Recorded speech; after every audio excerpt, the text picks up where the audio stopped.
Welcome to Lighting for Profits. All right.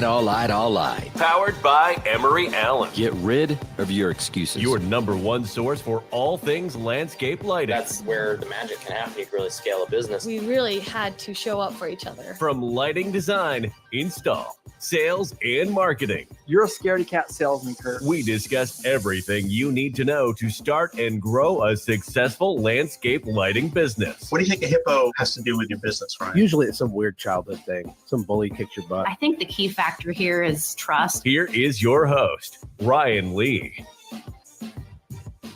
What is up? Welcome to the number one landscape lighting show in Sarasota, Florida. Man, we are going worldwide, international. Excited to hang out with you guys today. Got an excellent show lined up. He's coming back. This is not his first time here, Mr. Dan Raker with Circles of Leadership. And we're going to talk business. We're going to get our business on, that's for sure. So excited to be here with you today. We are broadcasting live from right now my house. It's our Landscape Lighting Secret Studios. And this is a lot of fun, guys. I love doing this show. If you're looking to start or grow a landscape lighting business, you're definitely in the right place. We are here to educate and motivate to help you dominate. So again, still requesting those 5-star reviews on Apple or Spotify. And it's great. If you just click the 5 stars, that's good. But if you want to be great, click the 5 stars and write something nice. And only if you got good value, which I think if you're listening still, then you probably got some value. So I know we have a lot of listeners and we have some good reviews. I think we're up to like 50 something or whatever. So thank you guys if you've done that. But I know there's someone out there that wants to do a good turn today and wants to do a good deed. So go help a brother out. Go give me that good review. And before we have Dan come on, just a couple quick announcements. And I'm not going to do my monologue, so you don't have to wait 15 minutes for our guest. He's coming on in just a couple of minutes, right? LandscapeLightingLive.com. Get your ticket for San Diego. That's the next Landscape Lighting Live. It's coming up April 30th. And you're like, well, I'll book my ticket later. Well, it will sell out, and then you won't be able to book your ticket later. So do this now, you guys. This happened the last time we were in Tampa. We had a lot of people that couldn't get in.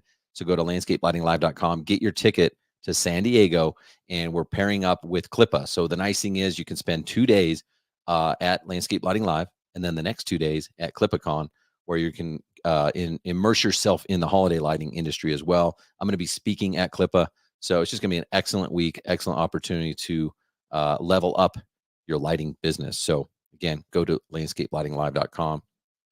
And don't forget, you guys, if you haven't scheduled your free strategy session, go to landscapelightingsecrets.com. If nothing else, go check out our new site. Yeah, we got a new website and everything, and you get your free case study there, and you can schedule a time to meet with our team to really dissect your business a little bit, find out okay, here's where you're at, where do you really want to be, and why do you want to be there, and then what's holding you back, and you'll be surprised how much value you get out of that free strategy session. And then, you know what? If you want more information, you want to learn about our coaching program, we can fill you in with that as well.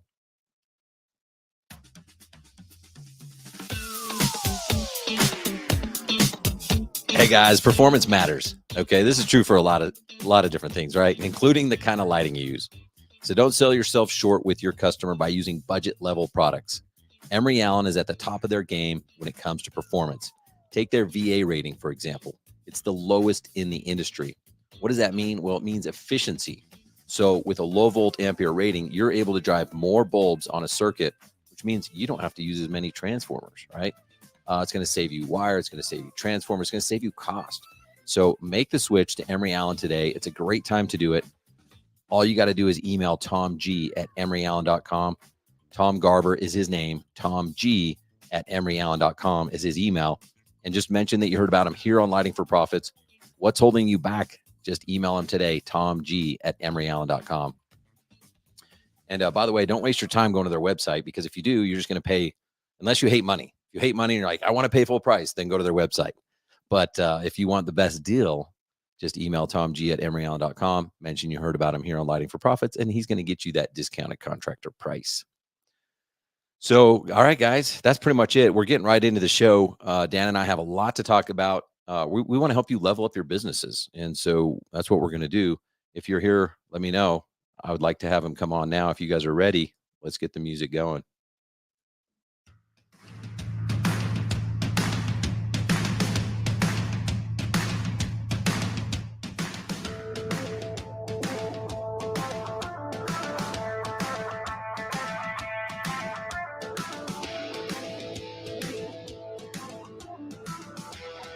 Wait for it. There he is. What's up, Mr. Dan Raker? Hey, Ryan, how's it going today? How are you, man? Thanks for being here. You're welcome. You're welcome. It's good to be here. It's good to be back. It's good to be where things are happening with business people who want to get to the next level. I love it, man. Welcome back to the show. You know, you've been on before, and you know, you've already introduced yourself if people have been paying attention, but we do have some new listeners. So would you do me a favor and just do a quick introduction of yourself? Yeah, and a bit of an update there, because lately I've taken to saying that people say, what do you do? Or what, it's lately I've been saying, well, now I call myself a recovering serial entrepreneur. Nice. So, started a whole bunch, sold a whole bunch, sank one a long time ago. And now I'm running coaching and circles, and I love it. And some of that resulted from midlife crisis a number of years ago, where it was like, wait a minute, what would happen if I did not act on all the crazy business ideas in my head when I fall out of bed in the morning? And I took a step back from that. And I think that's what launched the coaching activity. And that's what I try to bring to a lot of folks when I talk to them about, when do you get to take a step back? When do you get to take a step back and, figure out what's really going well and let go of some of the stuff that's not going well? That's what we work on with a lot of the clients here in lighting circles and others. So I'm good. That's what I do.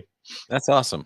Well, man, we're getting right into it, because that's really the heart of the episode, is like, how do you do that? How do you wake up and not want to do all 10,000 of your ideas that morning? That's a solid question. What did you do? Like, how did you get intentional about what you really wanted? Well, you start talking to other folks and you realize that this energy that we have as entrepreneurs, which for most of us is all consuming, just because we can doesn't mean we should. And I think that starts to be where the realization creeps in of like, some other idea comes in, and are we done with the old one? Are we just moving on to the next one? Did we get the last one have a chance to mature? And when we take a moment to stop and think about that before we just jump, things really start to change. And that was my wake-up call a number of years ago, and it really changed the way how I ran a number of my startups and growths and then sales, and try to what I do now to bring that to other people. Cool. So let me dig in a little bit. So you have this realization, just because you can doesn't mean you should, which I absolutely love. But then what? Like, is it just determining what you want to focus on? Is it determining what you want your life to look like? Like, what's the first step? There's a couple pieces there. I think one of the first pieces is how, it's a big deal to just sort of pause for a moment, because most of us are running so hard and we don't pause. So that in of itself, sometimes you have to, break the habit, break the calendar, block out some time, figure out where and when in your day or your week or your month you're going to, take a walk or do something where things slow down a little bit and you get a chance to have other ways of looking at things with some intentionality, so that you're not just saying, oh, what about that idea that I thought of this morning and how can I make that work to my next business? But instead with the intention of, well, if I can put the energy there, where and how and what is the best use of the next piece of energy? And I think that's the beginning of this journey towards doing things smarter, working smarter and not harder. And so I think that's the wake up call. Then, the next piece, and this is the one that's really, I think, hard for most folks. They get it intellectually, you get it, like, oh, I could step back, I could try to work on something better and whatever. But I think the real hard part then is to begin to let go of this energy of, I can do that, I can do that, I can do that. So even if you're in your own business and you're trying to work on your business as opposed to working every day in the business, taking a step back and saying, yes, I can do that. Am I the best one to do that? Do I want to do that? Because I think this energy that we have of, I can do that. I can do that. Yeah, we haven't done that before. I'll figure it out. That's what I do. I'm an entrepreneur. I can figure that part out. I can figure this part out. And, whether it's landscape lighting and it's like, I know how to put the stuff in the field. I'm better than all my techs. I can do it faster, better, cleaner, more efficiently. Yeah. But, if you're doing that all day long, then you're not also learning to do that with your take home pay. So there's only so many hours in the day, so many brain clicks, I call them, of where you can put your energy. And so when you take that step back, you can begin to say, just because I can doesn't mean I should. And just because I can doesn't mean that somebody can't do it a whole lot better. And I think that's the beginning. That's a baby step in the right direction. That's really good stuff. So one of the things you mentioned was, block out the calendar. You mentioned it like, oh, no big deal, just block out the calendar. But it's really hard for an entrepreneur to do because we're putting out fires. We don't have time to schedule time to work on our business because I got this customer that's upset. I got my crew that just walked off the job. I got, bills to pay. How do we start with that? Well, maybe just if you can close your eyes for a moment and realize that you're the one who's on fire. It's like, what? There's your hair and it's blowing up, or whatever hair is left, and you're the one who's really on fire. It's not that all these other things around you are on fire. It's the way you are running things tends to be on fire. And unless you take a few moments for yourself, you're not even going to have that opening. What you just described. What you described. The first step is, do you even have a calendar? Is the phone call driving your next thing? Is the text from the guy in the field driving your next thing? Or do you have a calendar and it's okay to say, I'll return that phone call? By the way, as we're talking through this, it might come across like I'm asking questions for other people. I'm asking for myself, okay? Because I don't think you know this, but like listeners may not know this. Like as entrepreneurs, we suffer from a disease called entrepreneurism or whatever you want to call it. And like, it never goes away. Like I think of when you're talking so many scenarios in my life where I've solved this. I scheduled time. I worked on my business. I did this thing. And then I think of like 2 weeks ago when I told Jerica, you know what, I'm going to start doing another monthly sales meeting for members of Landscape Lighting Secrets. And I'm like, what am I doing? Like, you just described my problem all over again, Yeah. It never goes away. Yeah, and I think so. There's another really important piece. I think. Yeah, there's another piece of your question that I want to answer or make sure we add in there, which, yes, it sounds great from 1,000 miles away. This coach guy is saying, block out a little time, and like what time? Where everything's on fire, or what time? One of the pieces that goes with that, I think, is building some community. Because I think if you're going to go through some sort of transition, you're going to go get out of the truck, start working on the business, being smarter about things, or at least do that for first an hour, a week, and then half a day a week, and then a day a week, and then more and more. It's a big change. And like any big change in your life, any transition in your life, I think it's really important to have community. So if you've got a community, I like to call them circles, or whatever you might want to work on in your life, I don't care whether it's personal stuff, it's business stuff, it's kids stuff, it's, dealing with aging parents stuff, whatever it is, when you're dealing with something, if you've got some community that you can go back and forth with and be trusted by and trust and believe in, and they believe in you, then anything is possible to change. So Ryan, when you say, hey, this is like, I'm doing this for the hundreds of guys that believe in me and want to listen to the podcast and get some wisdom here. No, this is really about me. One of the things that I admire about what you're doing is you're doing it in community. So you're not afraid to say that. You're not afraid to say that in front of me, in front of the classroom, in front of your coaches or whatever, so that people can say, yeah, I like that. I understand that. We hear you that, and we're still holding you to like set aside a few hours today, or remind you that, starting that one more weekly class or something is maybe not in your best interest, or at least take a breath before you do it.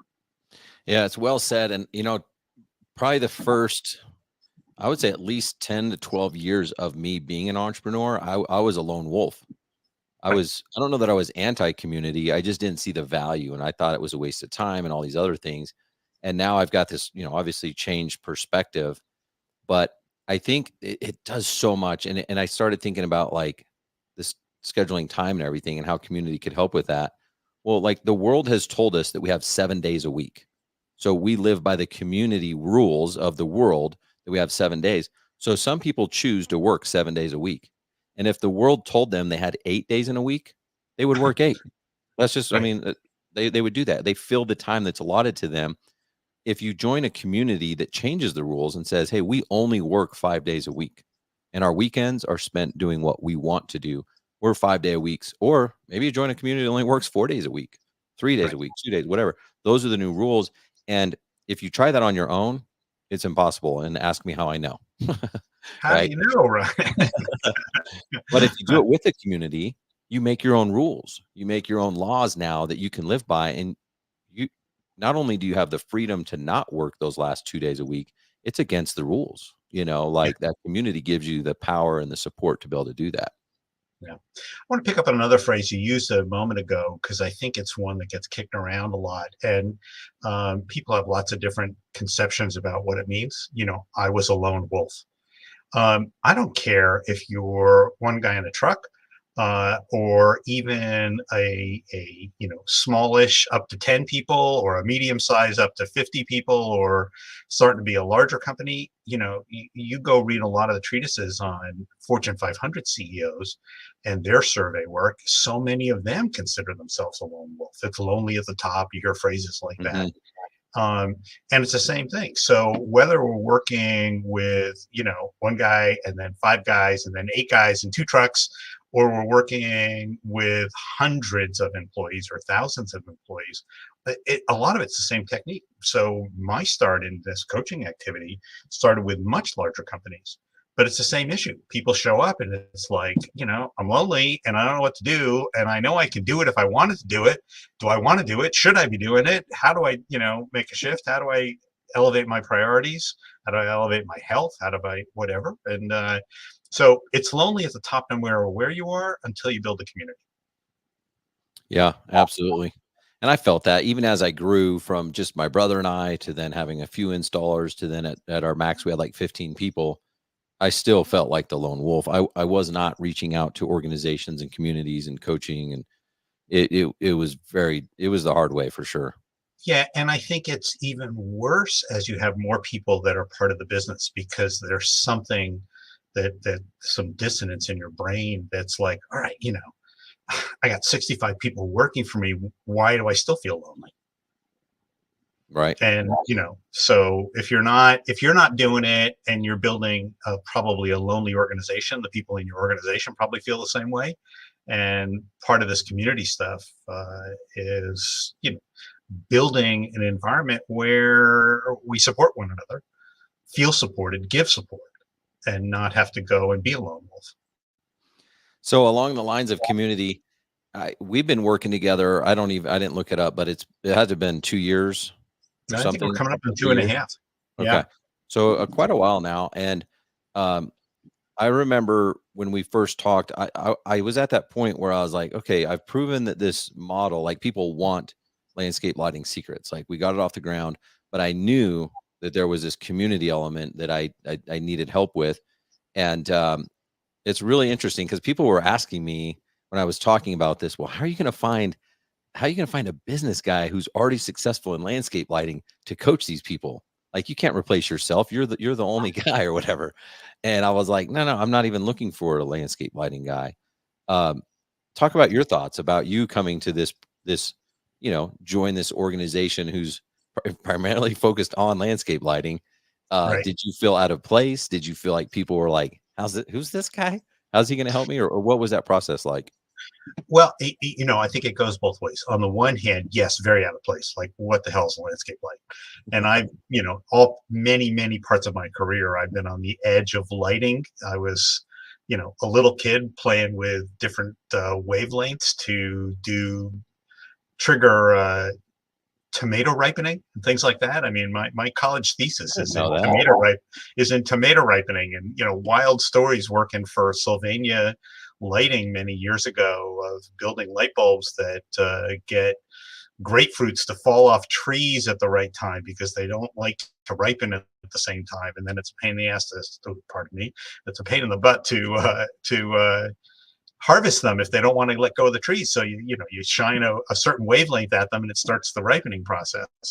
And the analogy is really kind of interesting here because I don't know anything about landscape lighting. I've learned a lot in the last couple of years, but in some ways, knowing a lot about the particular business is almost an antithesis to being able to step back. Oh, I know how to do that, or I can teach that guy, or I can go fix that problem out in the field, or whatever. So, but can you take a step back and fix your chart of accounts? You take a step back and start to think like a chief financial officer and figure out where the best use of your next dollar is. Those are more universal truths about business in general, and they almost get lost in the individual stuff. So for me, I understood when we first started talking that, yeah, I'll probably get some lingo and I'll get up to speed on lighting, and I'm not afraid to say I don't know anything about lighting in particular in detail at the level that the folks that you're trying to train need to know for design and technique and whatever. But these universal truths about running businesses better, that I can bring to bear whether I understand Kelvin temperature or not. Yeah, nice use of terminology there too. So the thing is, that's what I've absolutely loved because, I'm going to we wanted that 30,000 foot view. Well, sometimes I don't even have that because I'm still in that like designer contractor mindset. So when you get you coming in and having this broader view, you're asking them questions that I guarantee I was not planning on having them ask, and they're getting challenged in different ways. And some people don't like that. It's very uncomfortable. Like, hey, you're supposed to like tell me I'm awesome. Like, why are you asking me these hard questions, myself included? How has that been as you worked with more and more people? I think it's, to me, it's part of the wake up call. Like, why are you asking me that? Well, because you're paying me to ask you that. That's one good answer. And, your admission that, you're still in it. I think we're all still in it. I'm still in it after 10 businesses. I've got, again, you called it an entrepreneurial disease. If you've got it, perhaps at best you get to a point where you're maintaining a chronic illness. And then learning to work around it in some ways. So, sometimes I want to reach through the Zoom portal and, slap you or the other guys upside the head and say, come on, yes, but now step away. Now start to step back and think about it a different way. So because I think just even modeling that is what's important. So you said for a few minutes ago, like, thinking about setting up another monthly class or whatever, and the community partially stepped up to say, Ryan, that's crazy. How much more can you put on your plate? Should it be you? Should it be Dan? Should it be somebody else? That's part of why we do this, because eventually we teach you and you start to get some empowerment and understanding that you can do that yourself. Yep, 100%. So I think it's been pretty cool to see your advancement in the lighting industry. You've attended several, our customer summit. We've had landscape lighting labs trainings that you've came and helped teach at and stuff. But this last one, you actually were there, I think, if not the whole time, the majority of the time as an attendee. And I haven't got a chance to ask you what that was like, because you kind of just stuck as like, we had different groups and you were around. Did you pick up on anything from other attendees about who they are, what excites them, what bores them, or like what's your opinion? Well, I think I picked up on technique. I mean, part of landscape lighting live is that you give people the opportunity to get their fingers dirty and put a light in the ground and mess around and do things like that. And I think that was really good because it helped me see and watch other people go through that. And I played with it myself that way. In some ways, it brings me a little closer to that place where, oh, I know how to do that. So when someone says, what should I do about X and Y and Z? It's like, oh, I've done that, but that's not necessarily the right answer. So I have to like take all that stuff and put it in my back pocket because I barely know how to do any of that. You guys are doing it every day, all day, whatever. And I think it was a good reminder for me to see very experienced people placing lights, doing design, you know, doing connections, picking light bulbs, and to remember that there is a whole level of depth and technique that A, I don't really know about, and B, they really do need to know about. And then C, I think the point that you ask is really spot on. Did I learn anything from the people or working with the people there? Yes. And that is, again, the message of when you're standing next to somebody and you trust what's going on in the circle, in the community, in your class, in the environment that Ryan's built for all of us to play, you know, a sandbox to play in or whatever, you can let your hair down and say, I don't know what I'm doing here. Somebody help me. Or what's your best shot or whatever.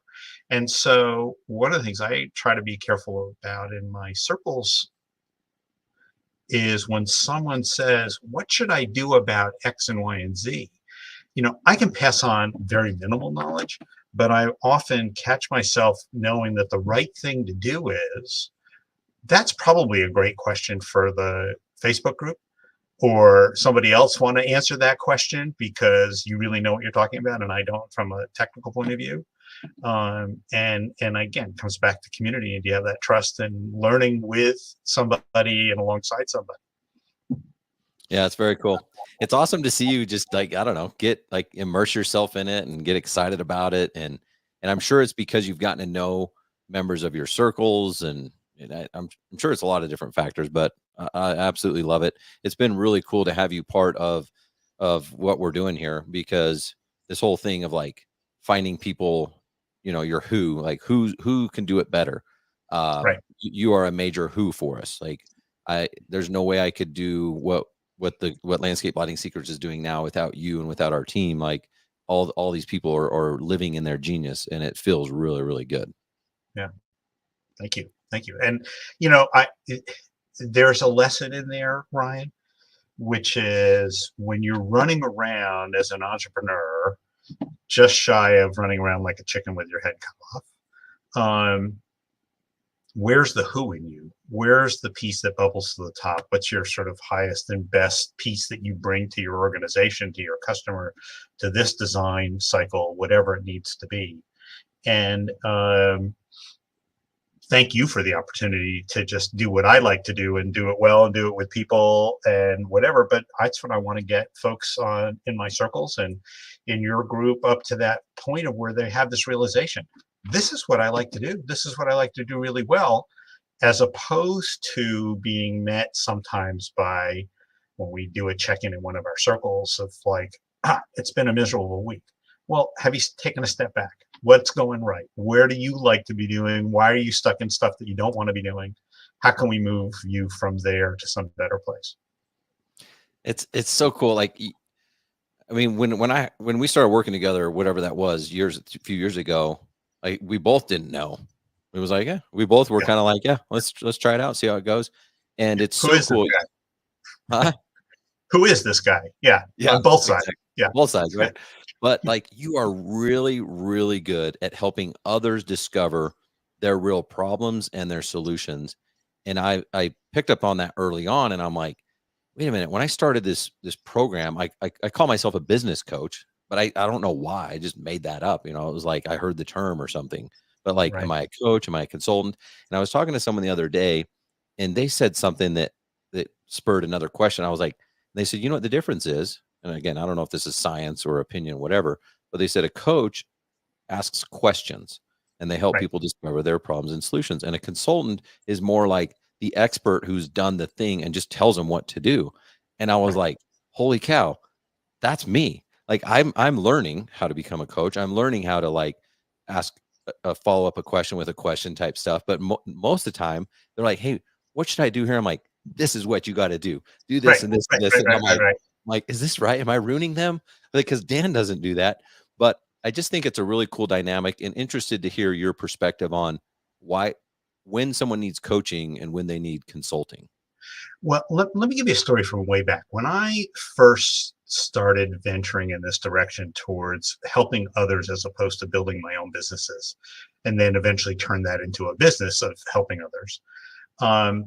I was working, you have your coach, everybody's got some mentors hopefully everybody has some mentors. That's one of the first things we like to do is anchor some folks with their mentors.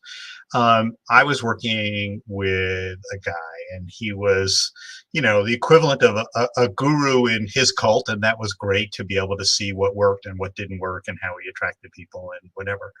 And I was in a workshop and, a little bit more pure psychological development as opposed to a coaching development or a lighting development or whatever.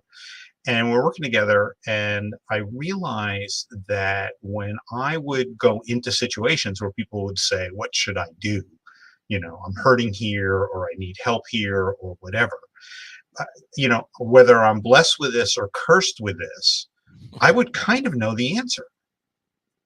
You've been in those situations where things that you have a feel for, or, it's like, oh, I know, as you just said, you just sort of blurted out, I'll tell you what to do. I know what to do.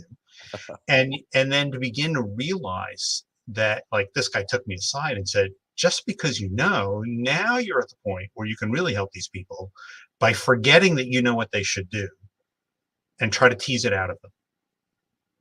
So some of what we call, putting that hit. So I know what you should do, Ryan, but instead of saying that, essentially almost visually saying, I've got this, I know what he should do, and stick it in your back pocket and like buttoning the back pocket and try to leave it there and not have it blurted out saying, you should do blah, blah, blah, blah, blah. And when that's there, then you only bring it out when things are going really nowhere. And instead say, so Ryan, what have you tried? What are you thinking about? Maybe you can have a leading question like, I think you should be opting towards the A choice or the C choice or the D choice. Rather than say that, you can say, well, what do you like about A? What do you like about B? What do you like about D? And then be able to reflect back to you and say, so what I'm hearing is that you really actually like D better than the rest. Maybe you didn't quite say that. And that's where I'm bringing a little bit of the hit out of the back pocket and putting back in front of your face. But that was a real big learning for me, is to be able to take those pieces, those nuggets, and we do them all the time. Your client is there saying, what should I do? I have lighting, you're the lighting guy. What should I do? Well, it's like, bite your tongue and don't answer the question. You're the expert, but you're the expert, and you're going to get the sale by saying, well, what other designs have you seen that you like? What's important to you? Here's my checklist of, security to design to keeping up with the Joneses. Tease it out of them. And when they start hearing themselves say it, you've got the sale. So, and what about that method is so effective? Like, why is it better for them to come to their own realization instead of me just say, this is what you need to do?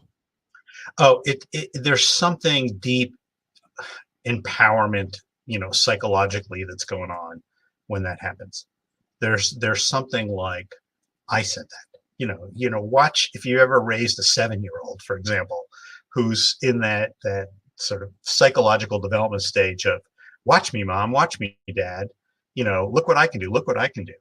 And how empowered they get to be. And if you think about, like, then they all of a sudden turn into a 10-year-old who can do everything in the world.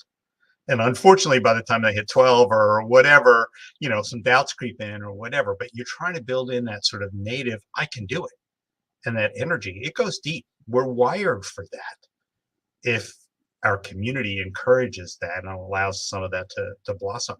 So I think rather than saying, go with choice D, and you say, I trust that you really know how to go with the right choice, but I can help walk you through your own decision. And all of a sudden it's a native decision. It's not like Dan or Ryan told me to go with option D. It's like, I figured it out, and we're teaching them how to figure it out, and they're teaching them how to trust their gut and go with it. Yeah, I love it. And I've seen it in action. I've experienced it myself, all that stuff. But I do know that you were 7 once? Yeah, once. But I thought I was 19. I was like, look, I can do everything. Yeah. But it's uncomfortable. Like, I've had people explain it to me as like, it feels like a therapist. Like, I don't want that. Can't you just tell me, So how do we, because I agree with what you're saying. Like, it's so much better if it's like inception and it's like, no, you put the idea in my mind and then I made the decision, because that's empowering. And it's like, look what I did, even though, you know, it was like, it might have been directed, but whatever, but also other things come out of it where you might think you know the answer. I've had this, and you start asking those peel back questions of like, well, what have you tried? What's important to you? And all of a sudden they come up to an answer that's actually really genius that wasn't what I was going to say. So it's beneficial Still, for it's way multiple better than what's in reasons. your back pocket. Yeah. Yeah. It's way better. Yeah, and way better than what's in my back pocket. Just because I had a hit doesn't mean I'm the right one. We try to get you to have the hit, because even if I was more right than you were with that, it's not going to go anywhere unless you believe in it. That belief is huge. I know. And I feel like I've answered people's questions in the past with the right answer, whether it was their idea or not. Like there's only one right answer here, and they don't have the Right. belief because they didn't come up with it on their own. Well, and then it leaves open all these sort of back doors, like, oh, it didn't really work. I can blame Dan, or I can blame Ryan because he told me what to do. And so underneath that empowerment is really power to say, it's my decision. I can lean into it. I'm going to believe in it, and I'm going to go for it. And it's my responsibility to go for it because I made the decision. Have you had people either hire you or in secrets, you know, just throughout your career, that joined a circle, joined a program so that they could blame the program for their lack of success later on? Oh, absolutely. And usually if I feel like if I'm running a circle well, if it's one-on-one, you know, and that's where we're going after a bunch of meetings, I'll put it back in their face and say, you know, either this isn't working, or we're not the right fit, or something like that, or come back in a while. In a circle setting, in a community setting, I think the trick here for me, as someone who's learned to build circles and build community, um, is to get the folks to begin to trust their circle. So I could on a circle saying, hey, that doesn't sound great. It's another thing for 2 or 3 people to just be itching for their mic to get turned on and say, you know, Ryan, that's a crappy way of thinking about it. Have you thought about this? You know, the circle that you trust giving you the feedback, as opposed to somebody giving you the feedback, the coach person or something, or a leader giving you the feedback. I think, again, psychologically, developmentally, you know, look what happens when you're 12 or 13 or 14. It's like nothing your parents say ever makes any difference. It's what your peers say. It's what your circles say. That's where it's really powerful, better or worse, until you get a little better judgment in front of you. But that's what we try to build in a circle. You know, why do you have friends in junior high school or high school? Because you need those folks to bounce off those ideas and identities and all of that. It's true 25 years later when you're trying to build your business. If you can still be out there with the curiosity of that teenager to say, who am I? What should I do today? What's the best feedback I can get? You know, this whole community circles, all this stuff. I mean, we've heard that you're the average of the 5 people you associate with, whatever. But it really is the reason why the poor stay poor, the rich stay rich, however you want to word that. It's like that's who you are, the average, you know. And so I love this is why I've changed over the years. I've gone from that lone wolf mentality to like, I'm trying to literally be the dumbest person in the room. Like I want to be in these groups that are like, man, if I could be the average of them, I'll go introduce myself to people that I don't feel like they're not going to know who I am or whatever. Like I'm just always trying to do that, because if we're not, we're going to be like, if I was just to hang around my neighbors here who I'm friendly with, but if, you know, they're not who I want to be, I want to be a better version of myself, and they might live in another neighborhood. They might be in another state. They might be in another country. So, or profession or political party or whatever else it is. Yeah, exactly. So Yeah. just very, very powerful. What, in your opinion, let's talk a little bit about the coaching and the circles and stuff like that. Your business, your like main thing is Circles of Leadership. And we just decided, let's just call our portion of Landscape Lighting Secrets, you know, your Circles of Leadership, makes it easy. But what's more valuable? Is it one-on-one coaching or group or circles? That's a really good question. Different people are at different stages in their development and changes and growth. And I think different solutions for different times in their development. So I have people who have been in circles, and then I'll get a call and say, I could really, I got it. I got the gospel, if you will. Can I be on a more accelerated program in some way? Let's do some one-on work to rev things up, because I don't want to be held back by, not that circles necessarily hold you back, but the circles are going where the collective circle wants to go, but I need to go here. I get it. And then one-on-one goes. And what's very powerful about that is I ask most of my folks that I do one-on-ones with to make sure that they're still part of some kind of circle, whether it's with me or somebody else, because then they can also use their circle to test things out. I'm going to try this hat on today. I'm going to try that hat on today. And we'll look for feedback from people who've known them, maybe knowing them through a transition. Like, I used to run my business this way. I'm going to make a couple of mistakes as I bumble along to figure out to go to the next level and run my business that way. I want to be surrounded by people who say, good on you for trying. That one didn't work really well. Let's continue to hug you and move forward to the next level. Yeah, I think that's a great response. I've had, I guess, situations where I've been coached one-on-one and in group, and now I've done the other way around. And it's funny because if someone just has the one-on-one, they're asking very basic questions that would be better served in a group. So I'm like, I'm just one guy. Like, you realize I just have one experience in life. A group has 5 to 10 different angles that they're going to see, and it's much more valuable. But then, like you said, that you described it, once you kind of like, okay, I got that. Now I need some actual internal one-on-one diagnosis with a particular problem. That can also be very powerful as in a one-on-one element. Right. And the diagnosis word maybe is key here. And you said also a few minutes ago, for some people, it sounds more like therapy. In a sense, it is. I mean, whether you call it therapy or coaching or one-on-one, realistically, unless it's a coach who's, as you say, more of a consultant, press this button, do this next, do that, as opposed to let's figure out which button to press. It is to some extent therapy, and I don't know that that's a bad word. It's just, there are people in life who are, masters at getting you to think about your own stuff, not underhandedly. I have a really good friend who is a hairdresser, and lately I've come to say, and he's a very good hairdresser, charges a lot of money as a hairdresser. It's like hairdresser to the stars. Lately, I've come to say things like, he charges a lot of money for the therapy. The hair services are free. That's awesome.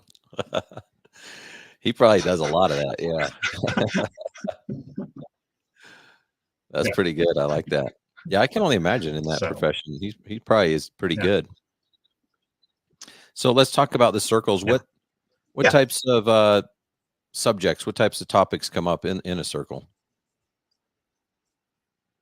So many of those listening on the call who have been in one of my circles will know this, and folks who are potentially new, one of the things I start out with talking to people before we put them into a circle. I like to have a expectation that your role in the circle is to bring forth yourself.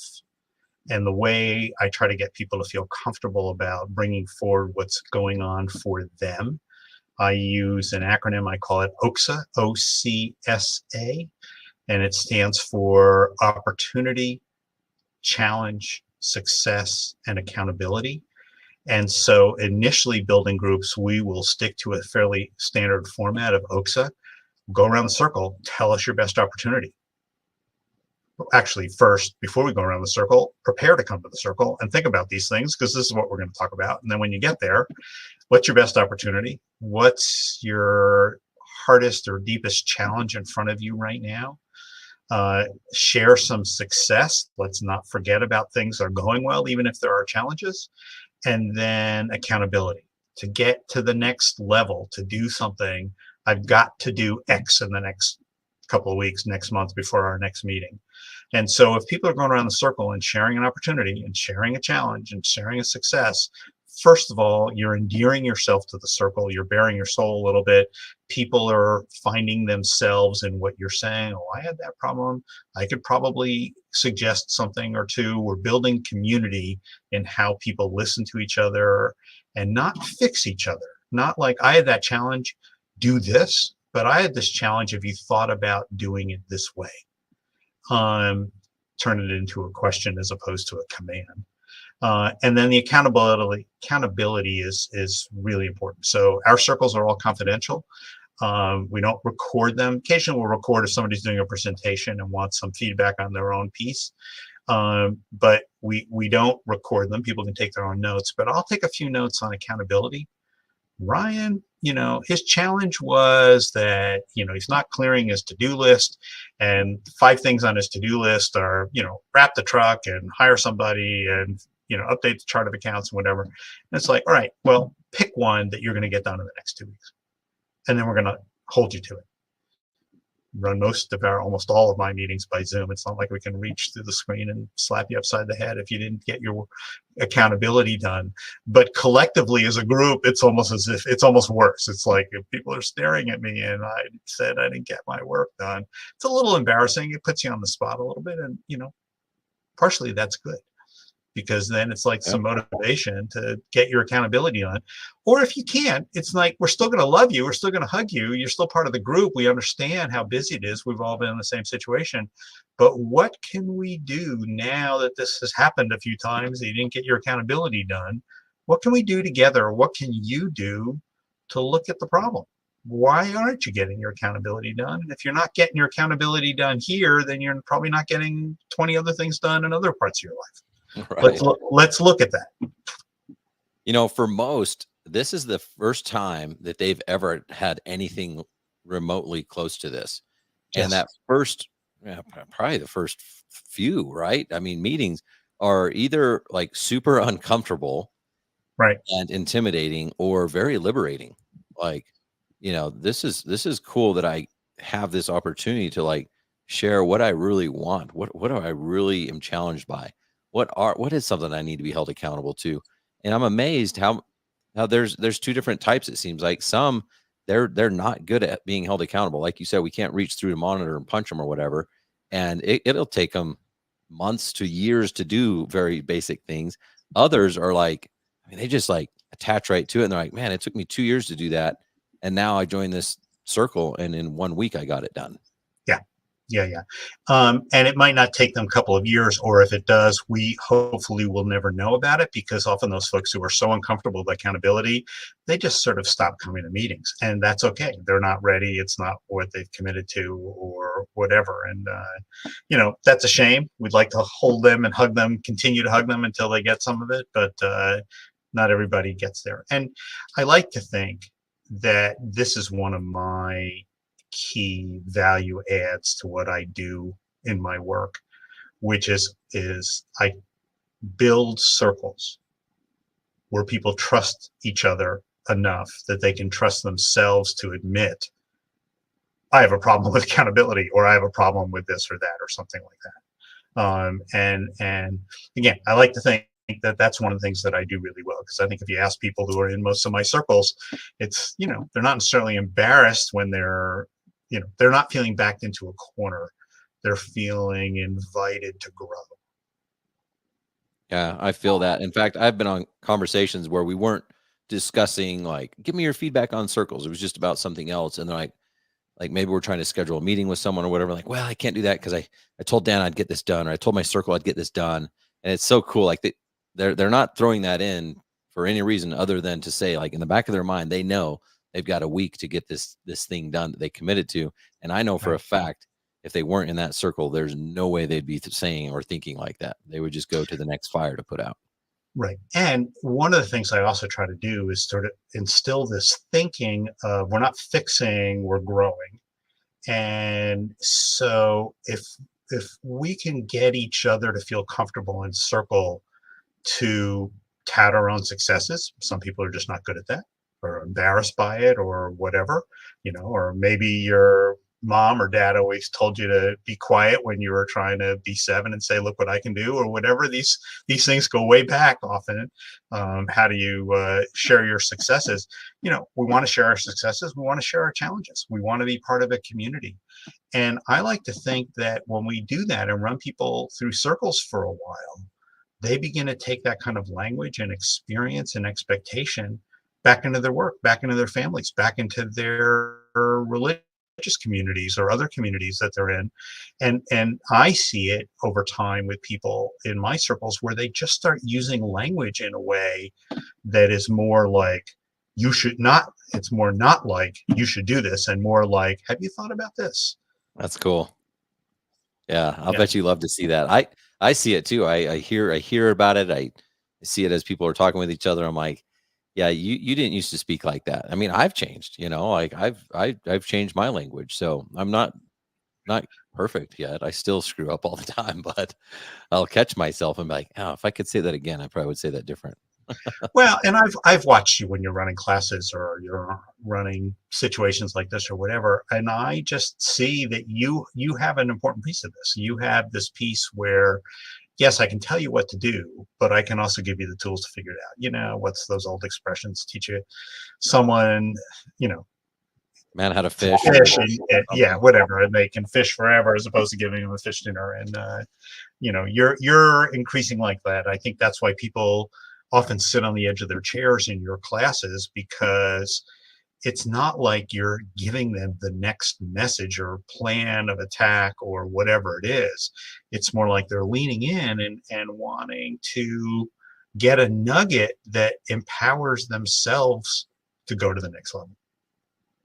That's cool. Thanks. I appreciate you sharing that, because sometimes I feel like I'm not good at that. I'm always improving on it, but that's cool. I hope that's well, and part of that is that I think you've got some of the bug that I had years ago, probably still do, of I know what they should do.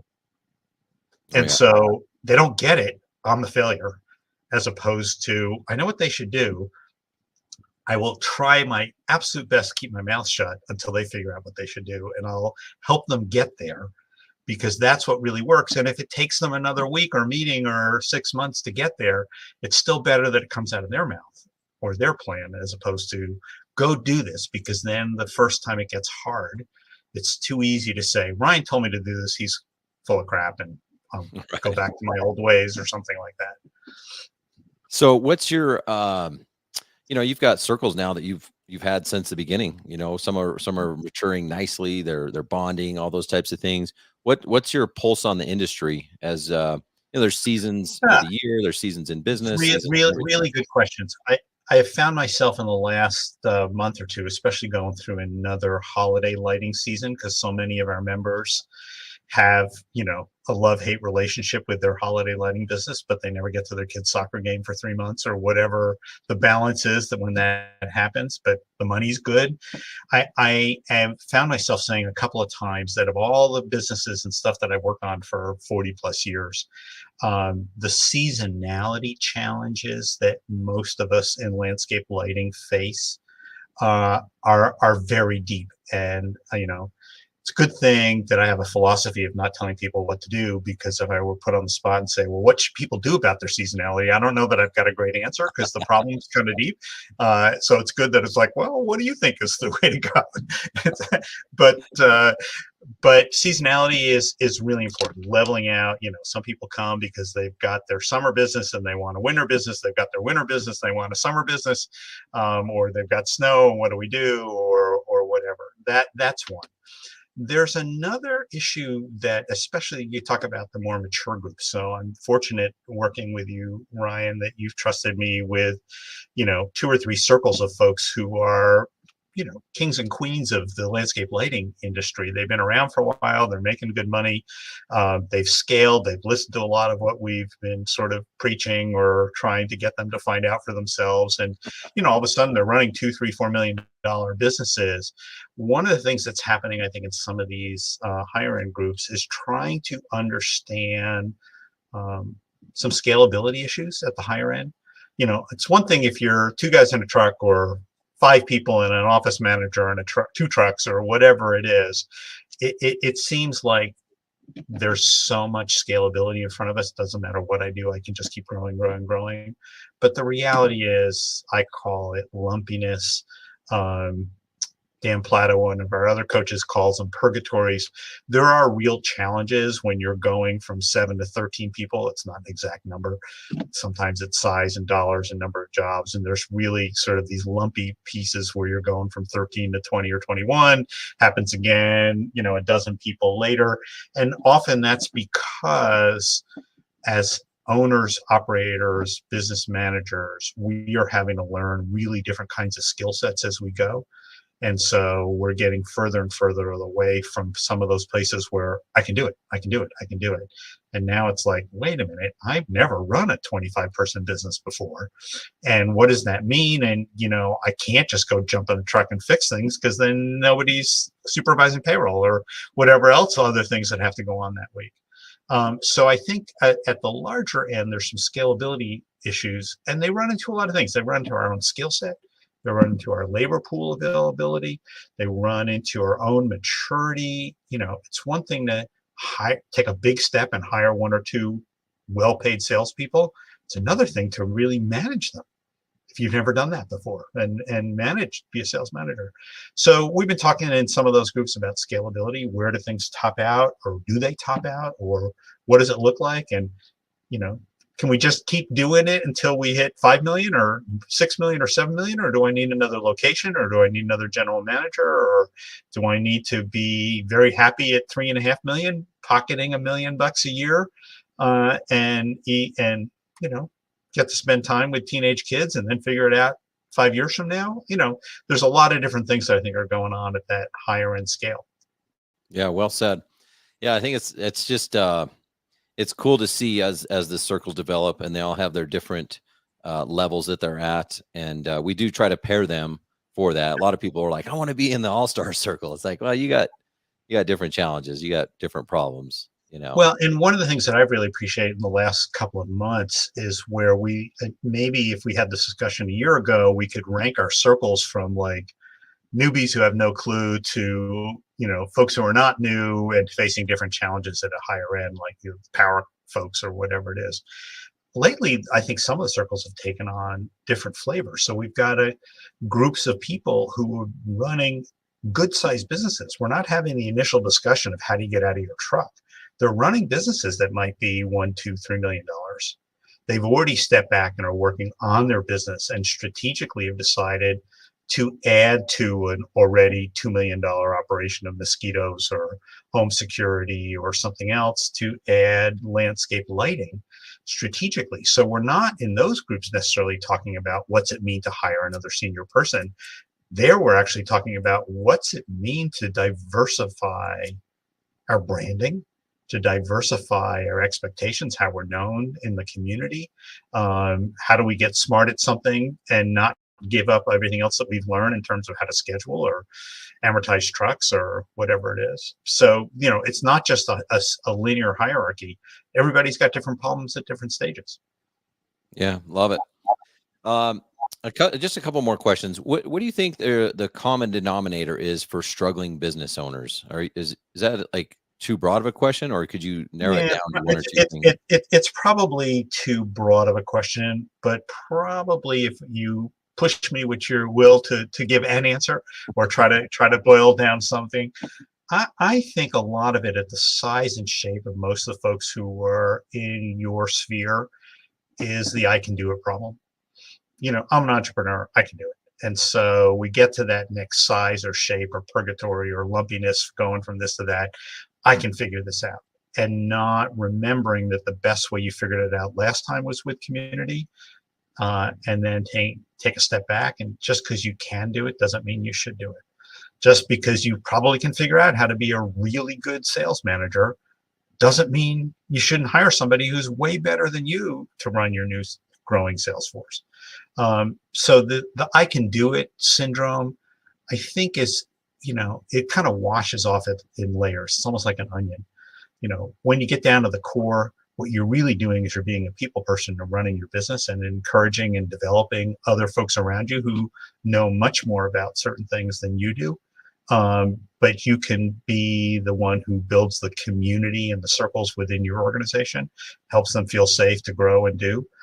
But what gets in the way of that is, oh, I can do it. I'll do it. I can do it. That's tough. I agree. I mean, and I think that at every level it's present. I mean, I told you already an example right now of when I'm like, oh, I could do that. And then I'm like, yeah. Just because you can doesn't mean you should. So, I'm still the best guy who can do installation, so I'll make the training videos. Okay, maybe you can and still can do, and you are the best guy to do that because you've done it for so long. Get somebody else to do it, or grow somebody in your lead installation team to share that responsibility with you. That's really the growth of the next step, as opposed to, if I could only teach everybody how to do wire connections the way I do wire connections. Well, yeah, a lot of people can do wire connections. Let them teach it. yeah, that's great advice. You can be the one who encourages them to show off their expertise. I think what's the first thing that you say in like a recovery program is like you admit that there's a problem, right? So it's like I didn't even know I had a problem until several years ago, whatever. But I at least am now aware of my problem.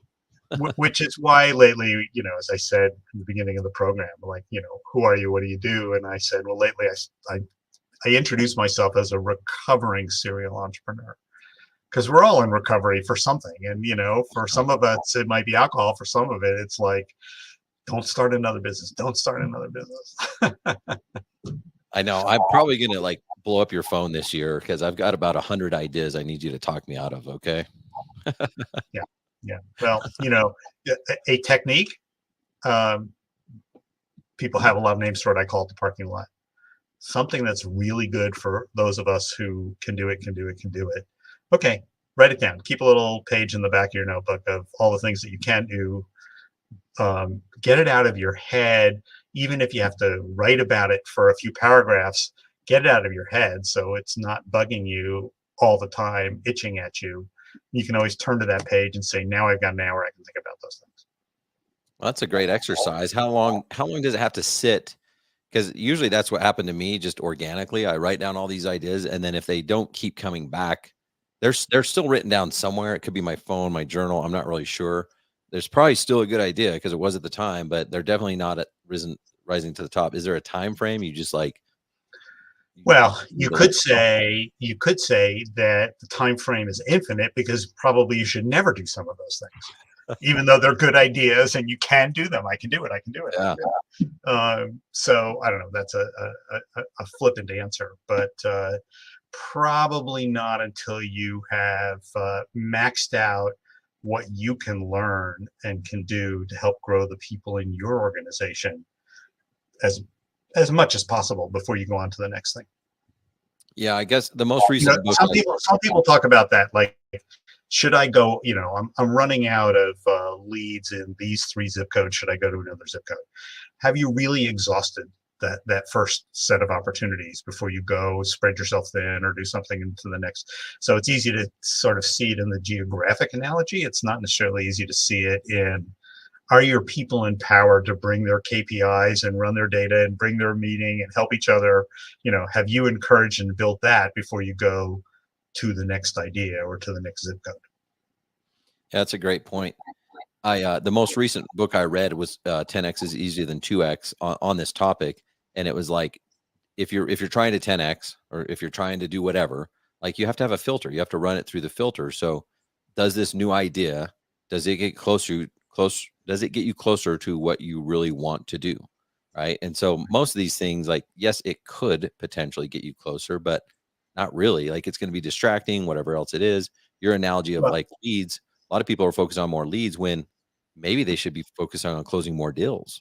Like, maybe they don't need more leads. Maybe they can go. And probably the next thing, whether it be more leads or more close or starting another business or going to the next zip code, they're probably all equally hard and fraught with danger of not getting it right. So on some level, it's like, why would you go to the next zip code when you could turn back to your own sales meeting and bump your close rate 5%? Yeah. from a risk point of view. But you mentioned something that I think we ought to put in our own parking lot here, Ryan, for the next time we have one of these, which is, how do I know if I'm getting to where I want to go? That's a good one. That would be a great topic. Yeah. We could do two podcasts on that. Let's do that. Let's have you back on and we'll talk about that, because I think that is the filter, like that is the filter for making these decisions. So, well, listen, this was awesome. I really appreciate you coming on here. I want to give people a chance to reach out to you on Landscape Lighting Secrets. So if you go to landscapelightingsecrets.com/coaches, you can actually schedule time right there to meet with Dan.